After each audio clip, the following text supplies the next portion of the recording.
Welcome to RPV City Talk. RPV City Talk is brought to you by the City of Rancho Palos Verdes to inform the community on recent city matters. RPV City Talk is a weekly show that features the RPV Mayor, City Council, or City employees.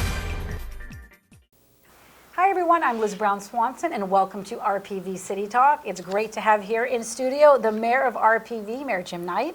Always my pleasure. Thank Here we you. go again. It's great to have you here. Just in time for summer and to update us on everything going on in the city. How you doing? Very fine, yeah. It's turned out to be a great summer. Starting off to be a good summer. We love to hear that. Busy, busy.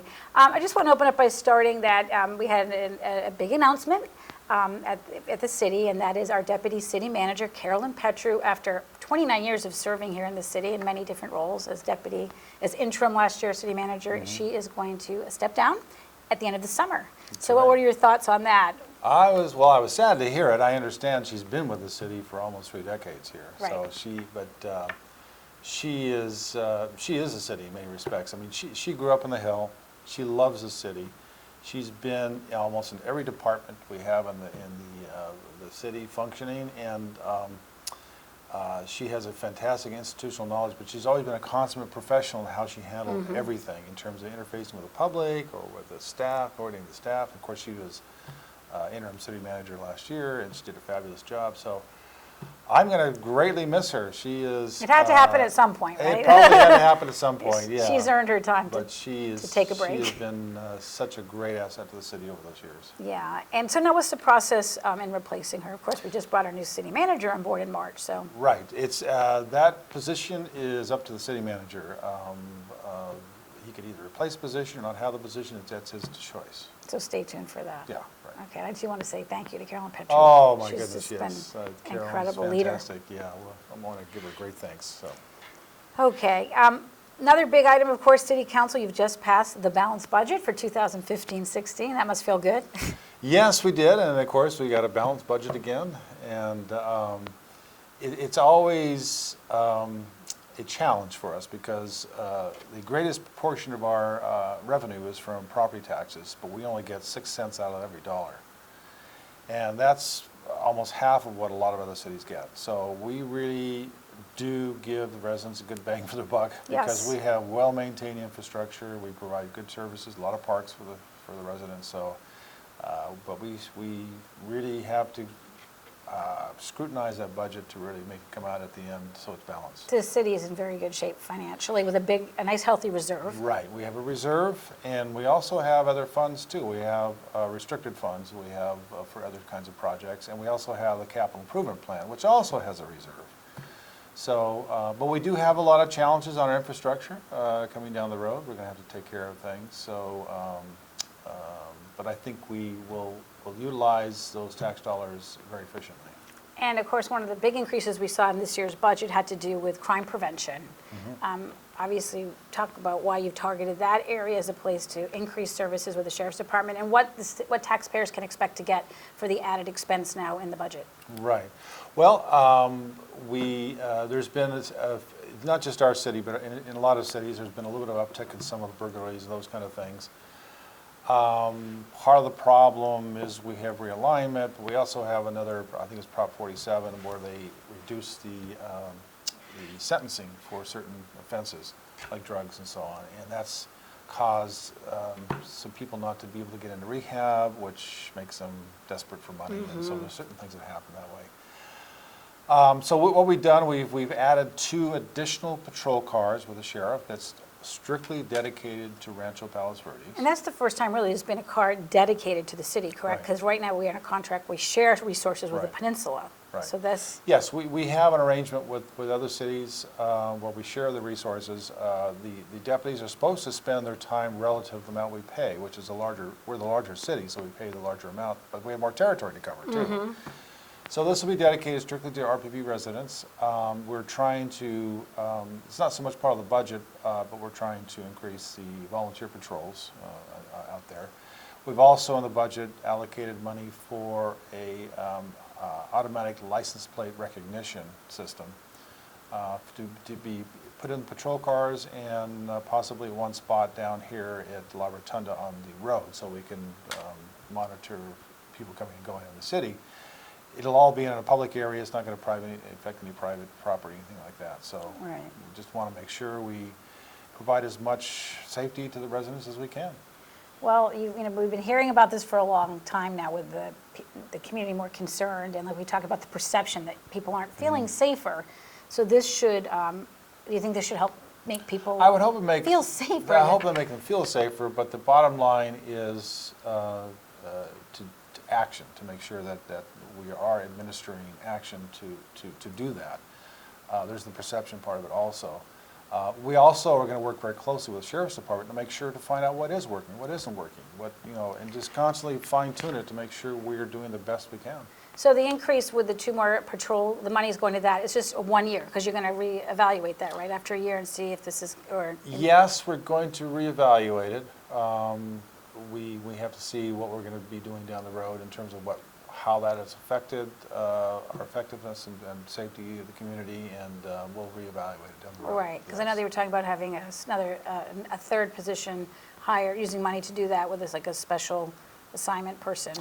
Yeah, in the Sheriff's we Department. discussed the investigative team concept, but in asking the sheriff about that, if we were to buy an additional, or to hire an additional investigative team member, they wouldn't necessarily be dedicated to RPV, Right. because they work as a team. There's a larger team that actually works in coordination with some other communities, and it's a large investigative team. So we decided that might not be the best. When will we expect to see those 2 cars patrolling in RPV? Do you have any idea of the timeline? I don't know exactly the timeline, but it should be very soon, because we approved the budget. It's in there, it's allocated, and so it should be very soon. Right, and then I know we've talked about this numerous times on the show, that you as mayor, you've been very committed to saying you want to work with all the neighborhood groups and talk to them, because, every area of RPV has different issues going on with that uptick in burglary or not, and just to kind of hear. And so are you getting more feedback on this matter, do you feel, when you're out and talking to people in the community? Well, it's interesting.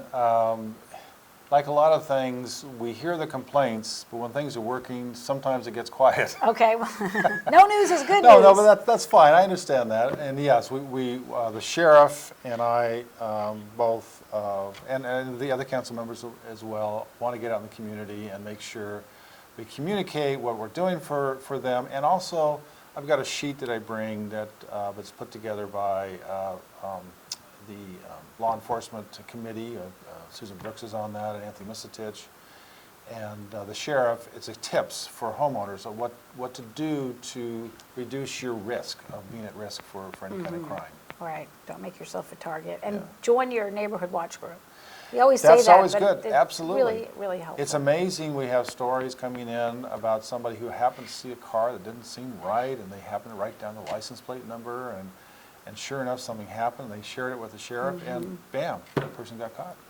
And as we wrap up our budget talk, more money for the Sheriff's Department, obviously money that it will be going towards infrastructure projects. That's where most things are going Right. to. Anything coming up that you want the community to be aware of, some really important projects that the Well- city's going to focus on after San Ramon is come and gone now? Right.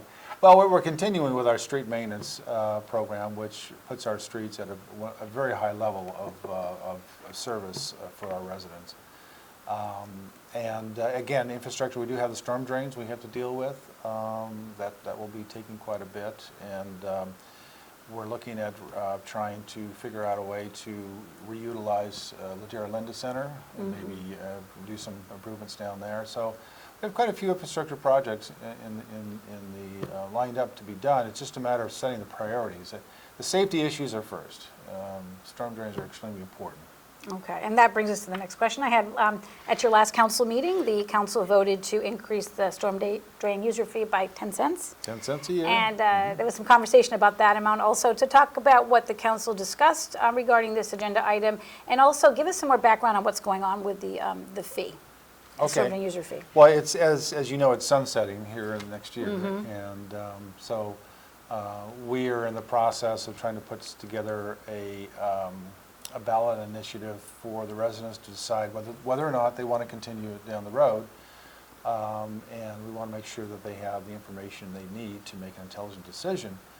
But the current storm drain user fee, yes, there was it was set out by the voters as to how much they can be increased every year. We have an oversight committee that looks and sees to make sure the funding is spent correctly. And the oversight committee had a 3-2 vote in favor of increasing the fee. There were a couple of committee members that were not in favor of increasing the fee. I think they thought it was just 10 cents, isn't Yeah, that much, but well, it's something. Yeah, and we had one council member who didn't want to increase it either. But basically it was 10 cents for the year, so all that money is well spent. We inherited an infrastructure system from the county with what they call CMP storm drain pipes. It's a corrugated metal pipe. It's that pipe that has that little ridge that goes like this. Well, when the pipes are in the ground and those ridges catch soil and they catch water and they rust out because they're very thin metal. They rust out very quickly. And some of these storm drains are 40, 50, 60 years old.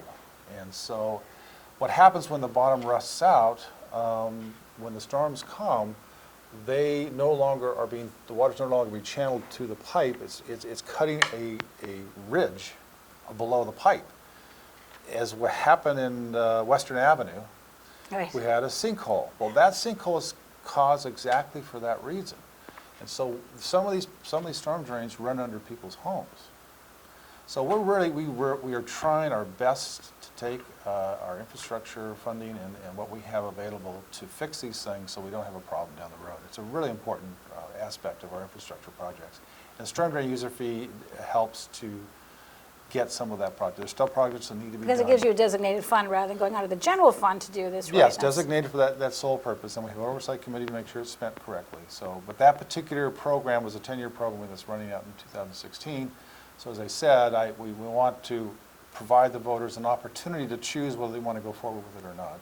Obviously, you sound like you would support saying this, that it's needed. Personally, I think it's an extremely important part of our infrastructure. Like I say, this is how sinkholes are created, and it may not be under a road someday, it may be under a home. So Right. I want to make sure we have all this in place. Now, at this point, a good way too for the community to want to learn more, you can go right onto the city website. We always pitch that here on the show because it's an invaluable resource there.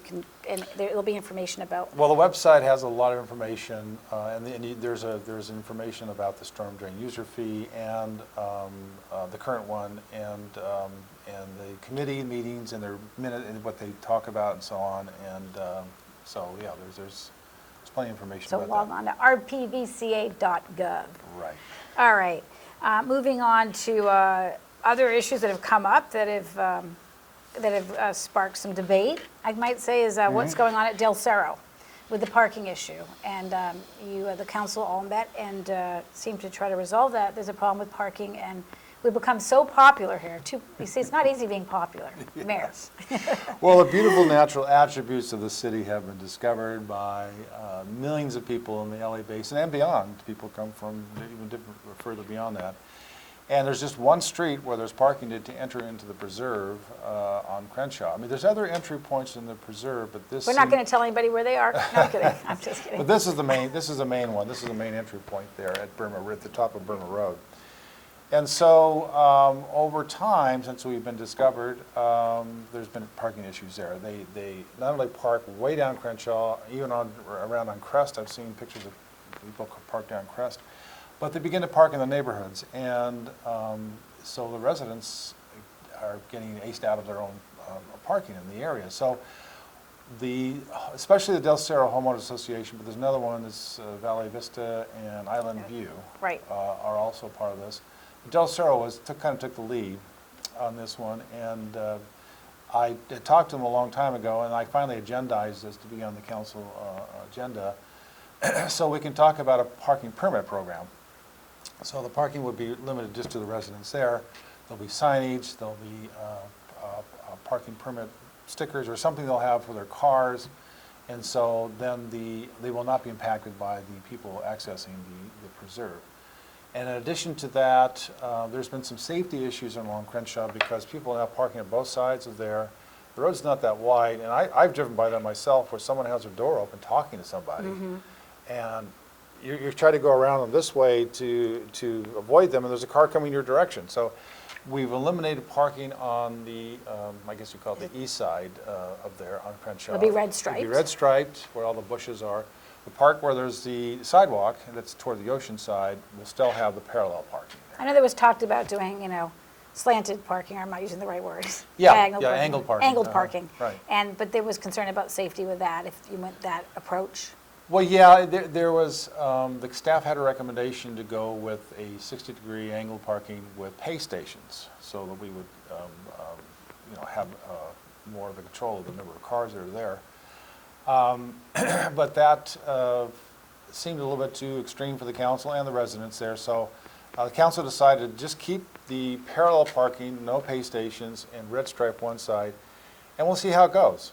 We'll now have the restricted parking in the neighborhoods, and if people are happy, we'll continue along with that. If it gets to the point where it still has some issues, we may have to go to angled parking and pay stations. We'll see. Well, it definitely seems the council's action to restrict parking and the measures you're putting into place made the residents happy. They've never heard such a hearty applause at the end of a vote at your council meeting, and they all applauded what you did, because you have to do that balance too. I mean, this is here for the public to enjoy.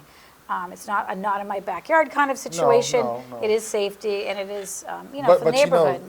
the residents are the taxpayers that maintain these parks, and I, for one, would like to make sure that they don't get aced out of something that they are funding. And there was talk again about the resident of RPV. There will be a public parking pass that's going to maybe come into play now, like that we can get as any resident, that you would be able to park at parks, or is that? Yeah, we haven't quite worked out the details of it, but some kind of pass, if you're an RPV resident, that you would be allowed to park in certain areas that would have otherwise restricted parking. All right. I know in my neighborhood of Seaview, for example, where I live on PV Drive South, we have a permit for Okay, parking. all right. That's just for our street. Just for your street, okay. The other issue, the reason the staff had recommended more angled parking, because the current plan that the council passed was just the red striping on one side, reduces what originally was 84 spaces down to half of that, about 42 or so. And so what happens when you do that is it pushes our residents even further out to park, because you have fewer spaces for there. So one of the reasons they had the recommendation of the pay station and the parking pass for RPV residents was that it would give them, our people residents, more access to the entry to that area.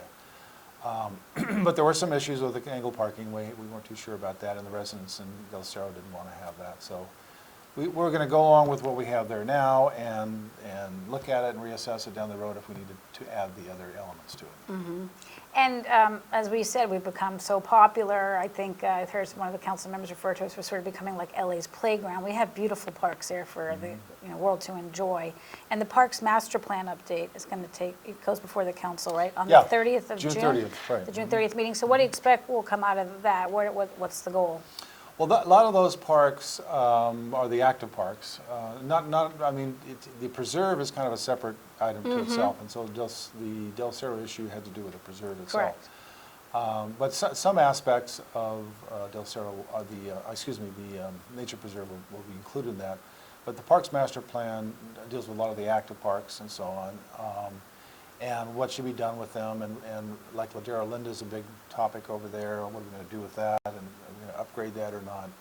So there's quite a bit to be Abalone covered. Cove is pretty much kind of Abalone Cove figured that is. one out. I mean, it's included in the Parks Master Plan, but it's pretty much, we've improved it down there. We are going to be adding pay stations down at Abalone Cove. Okay. That will be for this summer, and so that also is something that we're trying to, because at times at Abalone Cove, the people will actually back up on PV Drive South waiting to get in, and the parking lot's full. And so it becomes a traffic hazard in many respects. And so we also have a senior pass for the Abalone Cove. If you're 62 or over, you can get in for free. Okay. But the Parks Master Plan update, the process had been going on for a while, where the community was invited to meetings, and so you must have been pleased with that, to get input from the residents.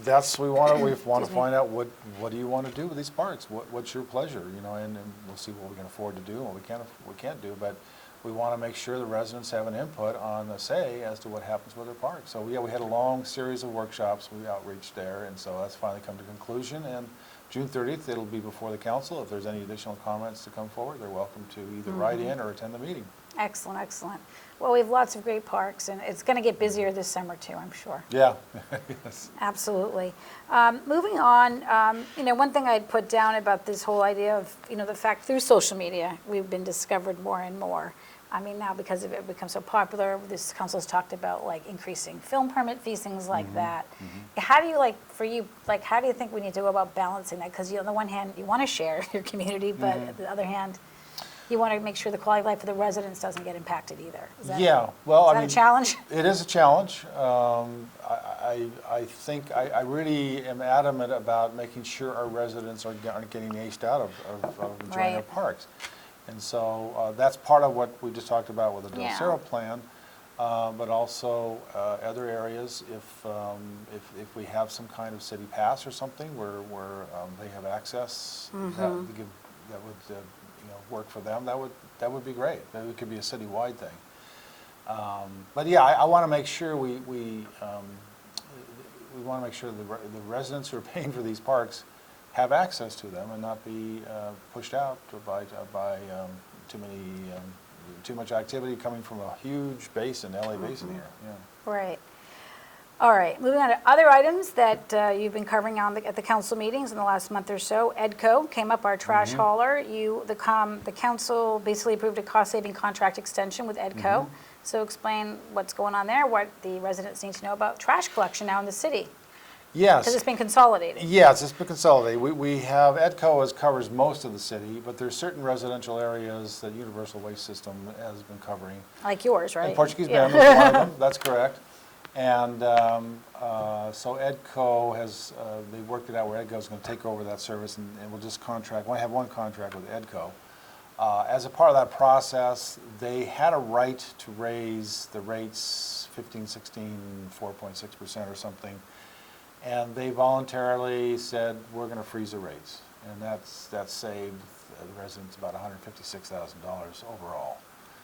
That's true. Anywhere from $10 to $14 per resident for the trash, yearly for the trash collection. So they were very generous with that. I worked with EDCO in the past, and they're a very good company. And we've had excellent service with them in other parts of the city. They're very ecologically minded in what they do, and they provide great service. So they're taking over the UWS route, and that would be like the Portuguese Bend community. The coastline, is it because partly that was set up like that because of their trucks are too big? Did I hear something like, why? How did that end up being set up like that? We have steep driveways, and we have what's called backyard service. Because some of the elderly people can't take their cans way down the driveway, down to the curbside. Excuse me. So we have backyard service and we have steep driveways. So they have to have smaller equipment. Some of the roads are narrower. They have to have specialized smaller equipment and be able to come back to the backyard and pull the trash cans down and collect them that way. So, but EDCO is set up to do that. So they can provide, they're going to provide this exact same service to our residents that the Universal Waste had, but they're not going to raise the rates. Excellent. I think I heard during your council discussion, EDCO's been a great business partner for RPV too, that you don't hear anybody complaining about their service, obviously. That's right. I know. They've been very supportive of some of the local programs we've had too. Yeah. Excellent, excellent. Okay. Something that we need everybody's support on in this community is water conservation right now with the drought and everything with the restrictions. And here we are. Our residents have received their water budgets from Cal Water, and now have to figure out how to reduce up to maybe 36%, depending on everybody's case is different. What about the city? What's going on with the city right now in terms of, the city also has to conserve. That's right. Well, as you know, the city does not store or distribute water, does not set water rates. We are a customer, just like anybody else, with Cal Water. So, but we do have a conservation plan. We're going to reduce the park irrigation beyond the 20% reduction we did last year. And we're going to look at the critical sports areas, make sure those lawn areas and so on are safely maintained. So we can't let that get into a situation where it's not safe for sports, youth sports. We're going to be continuing our community outreach. We have water conservation educational programs. We have a special, if you go to the face page, the home page of our website, go to the bottom, there's a whole thing, it's called water conservation, just click on it. There's a whole lot of tips, information, links to other organizations like South Bay Energy Services Center that has water conservation programs, rebates, all kinds of things we have in there on the website. So we're going to continue to reach out to the community to make sure they have the information they need. And the council adopted a $65,000 allocation for replacing water fixtures at the various recreational facilities we have and upgrade the water control systems. And we're going to reduce the plumbing fees for people who want to upgrade to low flow type of water fixtures and so on, and we're going to do that. And we're going to waive the encroachment fee, which there's a street, there's a curb, and there's a little strip of grass, and then there's a sidewalk. Well, that little strip of grass, the residents are supposed to maintain. Right. That's the way it works. Anyway, we're going to waive that encroachment fee for them to go in if they want to put a xeriscape and take that lawn out and put xeriscape in that little section there. They can do that. There's certain things they need to check with the city. We prefer not to have prickly pear cactus and those kind of things there for public safety, but there's a lot of xeriscaping they can do there, and so that will save quite a bit of money for maintenance of that for the people that have to maintain that. And also along our medians, we're going to replace, we're going to be more active. I've been trying to do this for years before this whole water conservation thing. Is the landscaping in the central medians should be drought tolerant. So we're going to even look at xeriscape type of things, which don't take any additional water. So we're going to continue to go along those lines and replace those central median areas with either drought tolerant or xeriscape plants. I remember when we were talking one time about this issue, about the fact that take the preserve, we don't put one drop of water into that. I mean, that to me is just, if we could all have our yard set up like that. I know, I think I told you I had a fun interview from the New York Times when they were asking us, and I How said, we were dealing with the drought we have restrictions. 1,400 acres of parkland of which we don't use any water. And there was silence on the other end of the phone. Well, you know, it's been tough for everyone to have to try to manage this, but even I went to Cal Water. We have a story that's going to run in our news program about the fact that they don't want to be considered the bad guys, that they're also going to will have to be fined if they don't comply with how much water they need to reduce by as well. But that everyone's case is individual, so that you can make an appeal. In fact, I qualify for an appeal because we have low water use in my home, and you said you've put an appeal in. So for people with larger lots in the city, you wrote a letter, as Rolling Hills did, to the PUC concerned about the restrictions, and you said you haven't heard back yet. They haven't heard back yet, no, And we were doing what we could to represent the residents here and explain that we have fire hazard issues. We have larger than normal lots, and some of those lots have to have maintain a certain amount of vegetation for fire buffer, and so we put in a letter, on behalf of our residents to try and see if they can come up with a formula that works for us, with our particular situation. But you know what, just gotta do your part and take a shorter shower. But really, it's about outdoor water use too. That's really where the bulk of our water use is being targeted. I think that's the biggest thing I think if you took an average home up here in the same square footage and compared it to an average home in Torrance or someplace else, same square footage, you probably wouldn't find a whole lot of difference. It is that we have larger lots, and we are in a fire hazard area, so we have to maintain a certain amount of defensible space. Defensible space, that's a good way to put it, yeah. Right. And again, when I was talking to Cal Water's spokespeople, I said, they said obviously fire and safety, safety comes first. So again, that's when you'd make your appeal if you're concerned about that. You're not going to be able to meet that requirement. Yes, well, if you go to the Cal Water site, you can enter your bill number, which is on your bill, and I think your zip code, and they'll come up with your water budget. Yep. Okay, and they'll give you the full year out, and you'll see month by month, they've taken 2013, reduced that by 36%, and that's your budget. And then you can see where you need to target for that particular budget. And then they give you a figure, if you're over the budget, I think it's $10 per CCF over that or something. And so if you're 10 CCF over, it'll be $100 additional you pay, something of that nature. Anyway, you go on the site, you can not only see your water budget, but there's a place on there to file appeal if you have a particular circumstance you feel they should be taking a look at. And again, take advantage of all the programs. There's a lot of conservation programs. You can do the turf removal programs, and for replacing with drought resistant, get some dollars to help with your re-landscaping, and like get these. They have all kinds of products you can get at Cal Water to help reduce your use. So. That's right. Yeah, there's a lot of And things just out there. hope for El Nino, whether he's saying, right? We might get a lot of rain soon, but you got to get that mindset too. You've got to fix the storm drains first. Yeah. So It's like this. Which way do you go? Exactly. Anything you want to add on that topic? I know you've also spent a lot of time on this one, and with the water issue, and anything else you want the residents to be aware Well, of. just make sure you check our website, because it's like I say, you go on the homepage there, at the bottom you'll see a strip of things you can click on, and one that says water conservation. There's a lot of links there to all kinds of programs, water saving tips and so on, and so that's probably your best source right at this point. All right, I'm going to transition on to the next topic, and it's also making a lot of headlines, and I know the conversation is going to be quick because you can't say much, but Green Hills. There's issues over there with the mausoleum that we've been hearing about for a while, and every meeting at public comments, we're seeing a lot of residents coming up, their Lomita residents that are have issues with what's happened with the mausoleum built and how it's affecting their views and everything else. And at this point, the council isn't responding because it's a legal matter. So just for residents that are watching these meetings, kind of give us just an update of what you can. Yeah, well, you're right. It's not that the council isn't concerned. It isn't that the council wants to find the best possible solution to this. We do. But there's some legal matters there that we can't be discussing this in public right at this point in any great detail.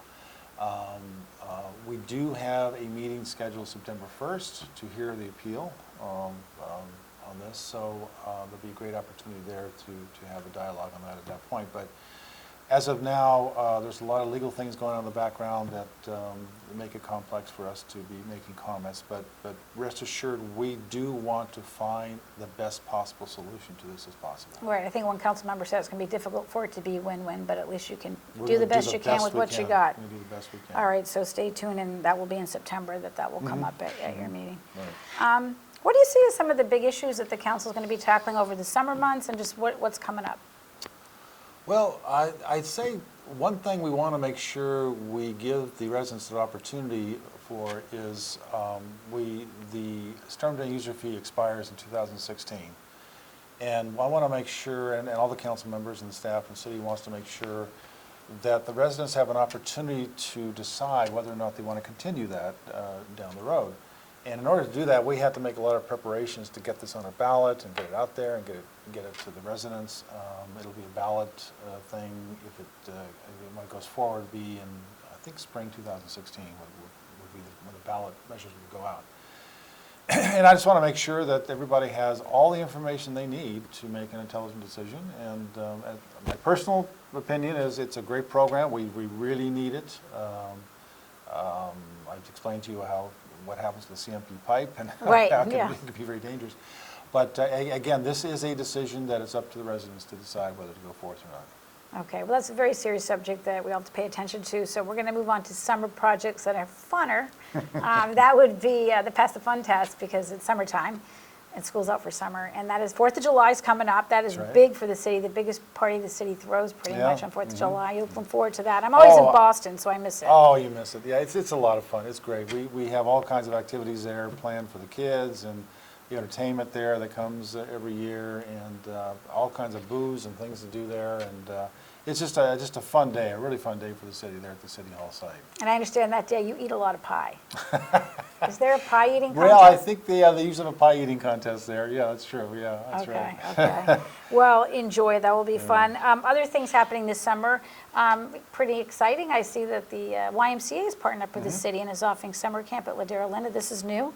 Yeah, Ladera Linda. Let's see, it's June 8th through August 14th, ages 6 through 13, and they have all these summer camps, and they're all different kind of camps you can join up with. They have science, they have nature, they have all kinds of things that you can do. And I'm a member of the San Pedro Peninsula, why they're doing it. They're fantastic, what they do. No, it's great. So it's They going to be a have good great program. programs. And so again, to find out about it, you just go to the city's website, and you can search YMCA Summer Camp, or something Right. will come And right up. through Rec and Parks, there's all kinds kinds of things you can, Right. you can always Right. sign up for this summer. Anything going else this summer that you want to highlight, or? No, I just want to wish everybody a happy You're not summer. going to tell us about where you go hang out on the beach? So residents come talk to you about issues? I've got I think other you have a plans. secret spot, you said, somewhere in Abalone Cove you're not Yeah, going to well, share. that's my secret spot. But I just want everybody to have a happy and safe summer Yeah. this summer. And Excellent. just be aware if there's currents out there in the ocean, you're out there swimming, just be aware where you are, and if there's any warning to heed those warnings. But other than that, just have a great, happy summer. And I also want to say big congratulations to you. You were voted as first vice president of South Bay COG.